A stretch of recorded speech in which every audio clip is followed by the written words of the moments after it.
Hello, my beautiful friends. Namaste. I'm Jill Loftus of Nuit Astrology, and I'd like to welcome you to your first planetary energy forecast for 2024, and it's the week of January the 1st, 2024. So we have a really interesting launch into the new year, and I do want to introduce a new portion to each of these readings.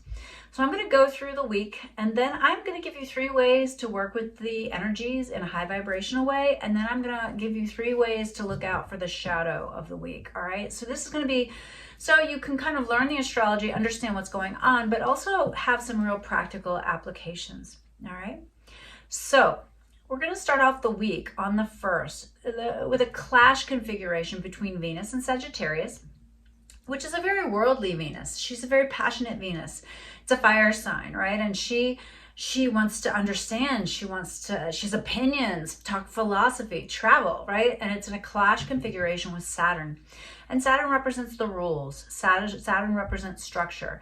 And Saturn is in Pisces right now, which means sometimes understanding who's in charge and what the rules are is a little bit tricky.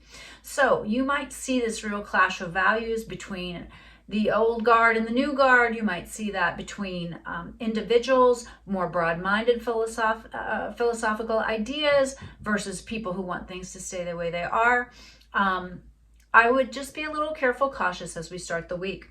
Now, another thing to take note of on the 1st is that Mercury in Sagittarius is going to begin to move into a beautiful trine with the North Node and a sextile to the South Node. Now, this is also as Mercury on that first day of the week or of the year and the week stations direct. Okay, Mercury is going to station direct. Now, remember, it still has to move forward and get to the point where it stopped in the sky and appeared to move backwards until it's out of what we call the shadow zone. So it's not like a go-go on buying electronics, technological items.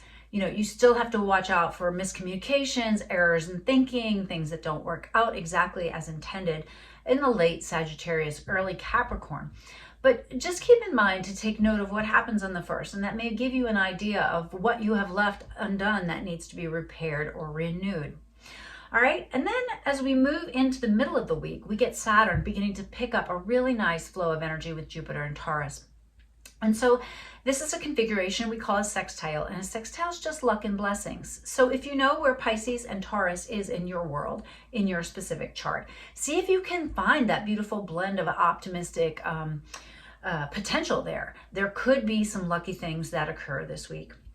Now, we're also paying attention to the 3rd because Mars will get to the very end of Sagittarius. And whenever I'm really seeing Mars, when it gets to the 28, 29, there's this push to completion, Martian things can get a little aggravated, right? And so Mars and Sagittarius absolutely has opinions, right? And, you know, was co-present with Mercury there, so people wanting to talk about it. Now it's going to shift into Capricorn on the 4th, and that's a much different energy, right? It's a much more steady energy. It's a much more authoritative energy, a much more mature energy, but it still has the same drive to achieve, all right? It's just a little bit more structured in its approach. So watch that shift in energy as well. And then the end of the week, we're really watching the Sun in Capricorn coming into a clash, a square with Chiron in Aries.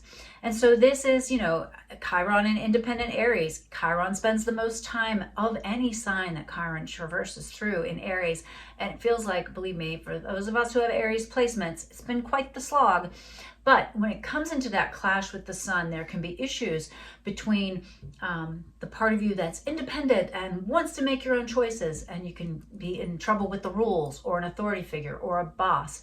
It could be young people versus older people. It could be you know, also anger or upset or kind of volcanic Aries type emotions coming into contact with the cold, harsh realities that Capricorn sometimes brings in. And so this definitely brings into the end of the week a requirement for some maturity. So my list of 3 ways to high vibe this week. Know the rules, okay? Work with the rules. Now, sometimes we have to know the rules so that we can break them properly, so to speak. But I would say this is a week to honor tradition, you know, and yes, tradition does need to be reworked, rebuilt, reformed, right? the old ways of doing things don't always continue to work. But I would use those as foundational energy just because there's so much Saturn firing and so much Capricorn energy. Number 2, be methodical. I want you to be really methodical this week. Remember that Mercury is still in the shadow zone. And so if you think, wow, I wonder if I sent that email, wow, I should double check that situation, make sure that you're methodical in your approach to things this week. And then, I use this term a lot, practical optimism. That's the blend of Saturn and Jupiter in a positive configuration. So because Jupiter's in an earth sign, we have to be very practical, but yet with Pisces being the spiritual sign that Saturn's traversing through, we still can be, have a little bit of magical thinking, but make sure it's grounded in reality. Now, the 3 shadows I want you to watch out for this week are, number 1, immaturity. Now, when there's contact with Aries planets, Aries being the first sign of the zodiac, can be a little brash, a little bratty. And it kind of want what it wants, right? And so maturity is the way to go this week. Number 2, watch out for those miscommunications, right? Those things where, the email doesn't get sent, you show up at the wrong time for the meeting, little things like that can kind of spin out and become more complicated. And then finally, the last tip that I have for you for this week is watch out for those clashes in values, right? We all have different priorities. We all have different things that are morally important to us or encoded within us, right? And, there are some basic fundamentals, right? But we all have our own individual moral code. And so you may find yourself coming into conflicts with people about your value system versus their value system. And this comes into not just the larger context, but personal relationships as well. And so make sure, again, that's something that can be exacerbated. More problems can be caused through miscommunication in that situation. So try to be clear in your communications, try to be calm, try to be mature. All right. All right, well, we're going to take a look at the tarot, but first I want to take a moment to thank you for being here. If you could leave a comment, that really does help the channel to grow. I have 2 exciting announcements I would like to make. One, I have a new Tarka and Tarot course that I have up on the website. Tarka is the Kriya practice of going through the 12 houses of astrology to review a previous year and prepare for the future one. So you can do this for the new year. You can download it and use it at your birthday or solar return. You can use it at the astrological new year, which is in March. So that is available. And if you live in Southwestern Virginia, I'm having a live event on Saturday, January 6th. If you are interested in attending that, please drop a message below and I will respond to you. And the second thing is that next week on the 3rd, I have a special event on Odyssey The Platform, which is a new group that I am working with. My dear friend Anne Bayford has begun a new spiritual group that has human design experts, psychic mediums, and other holistic helpers and healers, and I am super honored to be involved with them. And Anne and I are having an event on the 3rd. Please check the Odyssey The Platform website or check them out on YouTube to see the details. We're going to be blending together my understanding of the astrology of the first quarter of 2024, and Anne is going to be tapping into her angels, her guides, in order to kind of see how she is seeing how the year is going to begin. So that should be really fascinating, and I'm looking forward to that. All right, my friends, I'll see you in the tarot. Hello, my darlings. All right, let's check out the Isis Lotus Tarot for the week of January the 1st, 2024, our first reading for the year.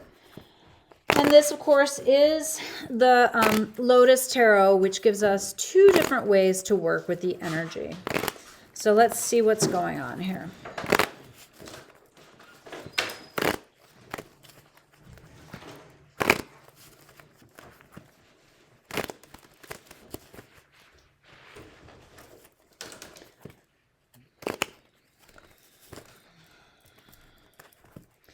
I hope you have had wonderful symbols so far for your new year.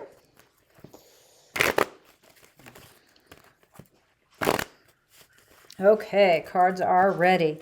So the first card is the past. So where are we coming from? The Hanging Man. So we've been in this uncomfortable but necessary period of almost like gestation, waiting for the right timing for things to occur. And in the present environment, what do we have? Well, we have you. You are the Queen of Cups. And so even if you are masculine or identify with male energy, you're a man, you can still have Queen of Cups energy. She is very nurturing. She is emotionally mature. She taps in. She's a helper. She's a healer. You're a helper. You're a healer. The environment that you're in, the world. So it's time. This whole year is a turning point in so many ways.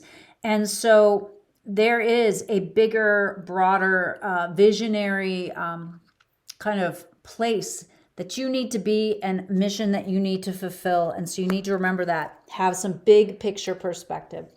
And as these elements come together, we get the Strength card. So this is strength through compassion, through softness, through receptivity, through gentleness, through patience. This is not going out and making people do things your way. This is you coaxing the best out of yourself and others through love and acceptance. So very powerful. Key card, Ace of Cups. So new beginnings that are very emotionally fulfilling, that feel really good, that are really like at the deepest level, something that you desire or want. Now there's two potentials here. We can either work with that by being Queen of Swords, which is logical, spreadsheets, intellectual, thinking things through, or Ace of Pentacles. So in also beginning to start to do something very practical, another kind of initiation energy. Key card of the future, Four of Wands. We are responsible for not just us, but our families, our community, the people right around us. So this is definitely bringing in a familial vibe. On the Queen of Swords side, we have the King of Wands. We have to take action to do this, okay? We cannot just sit back, all right? And then on the Ace of Pentacles side, we have the Four of Cups, which says you have to have a little bit of magical thinking, though. You have to believe that things are going to happen for you. Really tap into that. Now, over here on King of Wands, there can be some arguments here. So this could be either you trying to logically approach things, move towards something, and there's either an inner conflict or an outer conflict. Remember, this is a conflict kind of week, so try to keep things low key.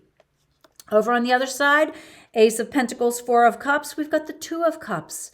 This perfect situation really coming together, all right?